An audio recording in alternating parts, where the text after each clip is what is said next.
The property group Savills has upgraded its forecasts for the top end of the UK property market. In a recent report, it says that this reflects the unique impact of a number of factors, such as the extended stamp duty holiday, the availability of mortgage finance, and repeated lockdowns. Welcome to IG's Trading the Markets podcast. I'm Jeremy Naylor. I'm talking today to the author of this report, Francis Clacy, who is an associate director at Savills Residential Research. Francis, welcome. First of all, what is the prime market here in the UK? How do you define it? So it's actually not necessarily based on value as such, but we would generally say it's the top 5 to 10% of a market by value, but it can vary depending on location. So within central London, you would see that a higher proportion of properties would be considered as prime, but it's also down to the aesthetics of the property as well as the location. How far does the prime market across the country diverge from house prices lower down the scale? Is there much of a divergence? Do the differences are they emphasized differently over different periods of time, or do they tend to stay in the same sort of ratio? So actually, what's quite interesting is one sort of benchmark that you can take is 2014, and that's really where values in the prime market have sort of diverged from those in the more mainstream market. So the factor in 2014 was the changes we saw to stamp duty at the end of that year, and that really affected the top end of the market much more than it did the lower end of the market, as those higher rates of stamp duty meant that buyers' spending power was reduced at the top end, and we have seen values fall, particularly in the highest value central London markets since that period, but also in the regional markets. That top end of the market has also been affected by those stamp duty changes. Yes, let's take a look at the top end of the market here in London, first of all. What's the main dynamic that's going on in London at the moment at the top end of the property market? Yeah, so there's sort of two parts of London that we would talk about. So central London to start with.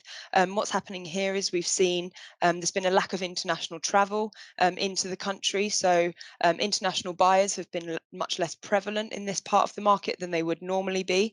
But we have actually seen transaction levels remain very strong. And actually, the first half of this year was the strongest 6 month period for transactions above £5 million, so the very top end, since 2014. So we've actually seen domestic buyers and perhaps those international buyers who already had a base within the UK. They've sort of taken advantage of there being less competition from those coming from overseas. So we have seen those transaction levels remain strong, although that hasn't been coupled with sort of the same levels of house price growth that we've seen elsewhere in the country. And then if you look sort of further out of London, so into areas such as Richmond, Chiswick and Wandsworth, places like that, what we've seen in these parts of London is lots of people looking to upsize. So people who might be moving from a flat within central London or upsizing within their local area into a property that's got a bit more space, a property perhaps with a garden, and in particular houses that are close to good schools and parks and sometimes as well the river. So, something that's got sort of a lifestyle aspect to it as well. Okay, I want to get on to the shires or the regions in just a minute, but staying with London, Mm, you say that the international buyers have, I won't say dropped off, but certainly eased back a little bit in terms of their yeah. numbers. And this has helped local buyers in that regard. What is it that's caused this pullback from international buyers? Is it the fact that we've had these lockdowns? Has that been the main driver behind that reduction in numbers of people from overseas wanting to buy in London, or has it been something else? I think in part it is so people being unable to travel. So often what we'll see is that people, international buyers that are buying within London, will be buying it as a second home.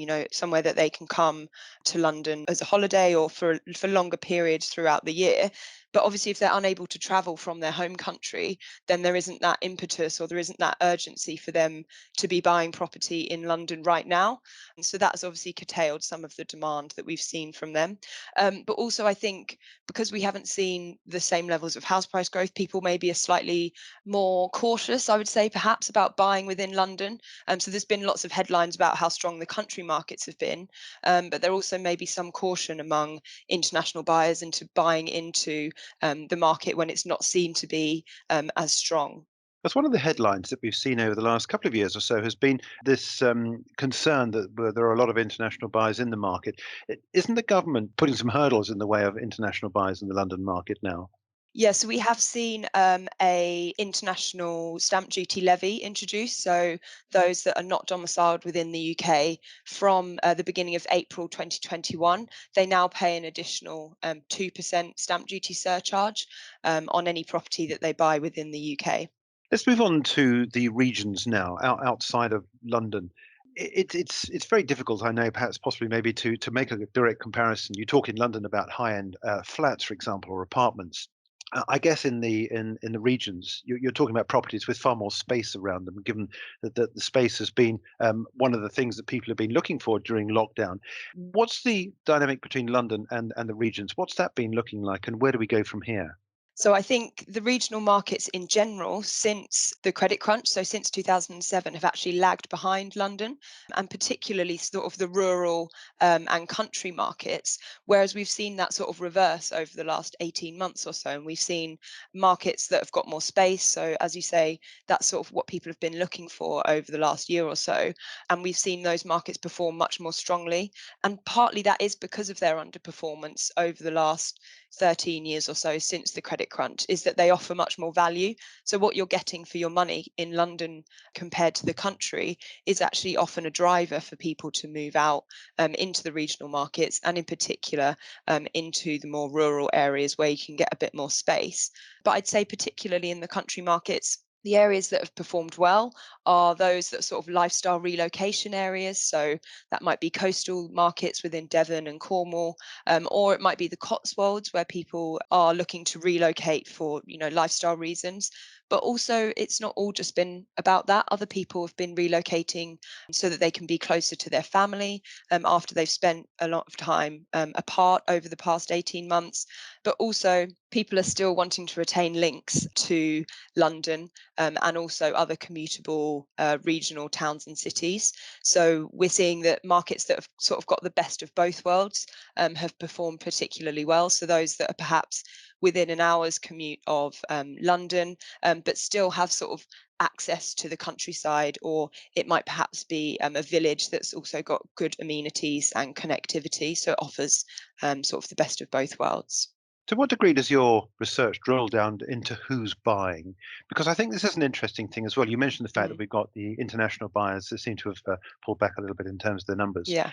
Do we know the sort of family makeup or Mhm. individuals or the sort of level of their career or where they are and how old they are? Do we know anything about the people that are buying? Yeah, so I think, I mean, we've seen a real variety of different people moving over this period. So it's been people upsizing, but also we have seen more people beginning to downsize. And I think that's partly because of the stamp duty holiday. So downsizers who have often been reluctant to, release their equity have actually decided to do so and take advantage of that stamp duty holiday. But in terms of family makeup, what we generally know is people tend to move when their children are just before they're at school age. So when their children are maybe 3 or 4 years old, and then again they may move once they're ready for secondary school, so that there's less, disruption within their family life. But I think certainly we've seen that trend continue. But I also think that people have made slightly larger moves, slightly bigger relocation moves over this period, and maybe they haven't stuck to those rules in inverted commas, and actually they've made a move because they think longer term, in terms of their lifestyle, it will benefit them. Yeah, clearly when someone wants to buy, there's got to be a seller. And you mentioned the downsizing that some of Mm, the sellers are going through at the moment. Could I also possibly put it to you that people are taking advantage of what might otherwise not be such a buoyant market? The market pricing seems to be such that certainly in some other areas of the market that prices have been pushed up because of the lack of options in the market for people that want to mhm. get into the property market. In other words, they're pushing up because there's a lack of supply. Is that the same sort of situation at the top end? Do we have a property price structure that's in place now because there's just not the availability at the moment? Yeah, absolutely. And I think there's sort of two sides to why there's been lower levels of supply coming to the market. And it is certainly true for the top end of the market too. And one of them being some people have been wary of bringing property to the market whilst COVID-19 has obviously remained a big risk.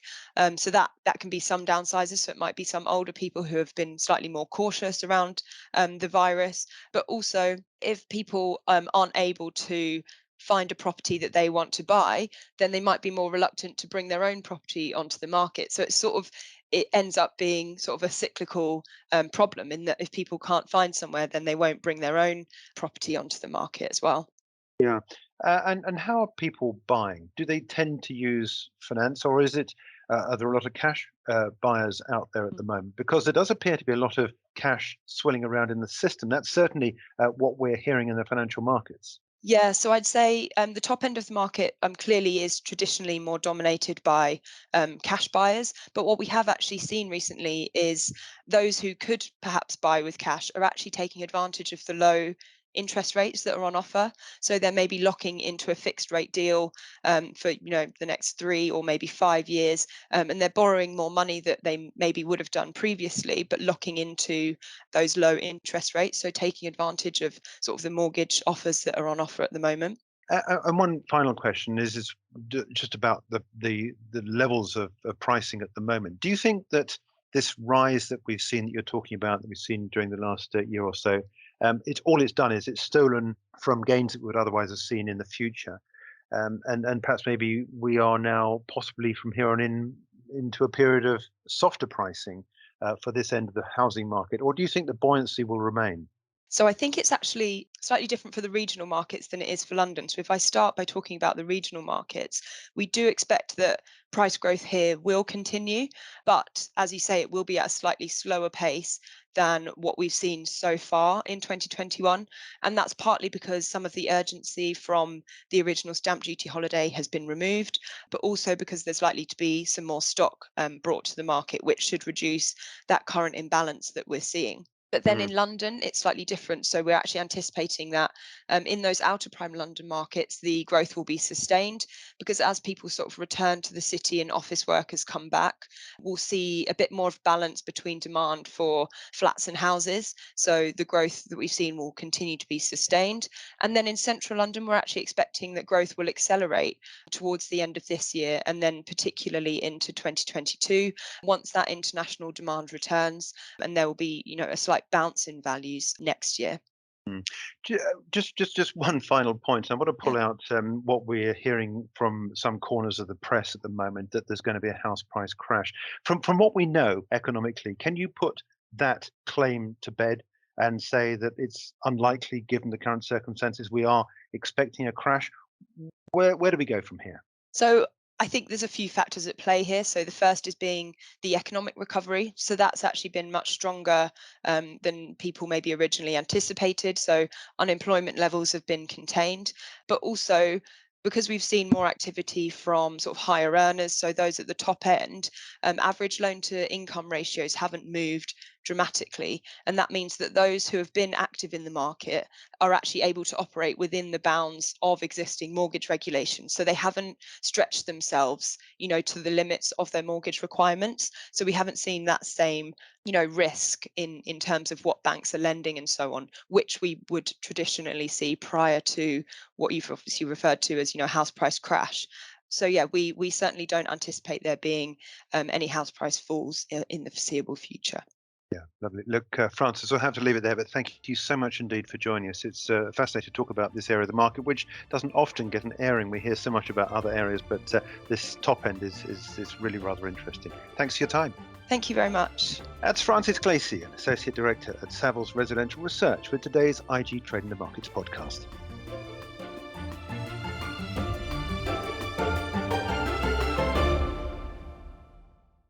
For more videos from us here at IGTV, join us on Twitter at IGCom, Instagram, and subscribe to our YouTube channel.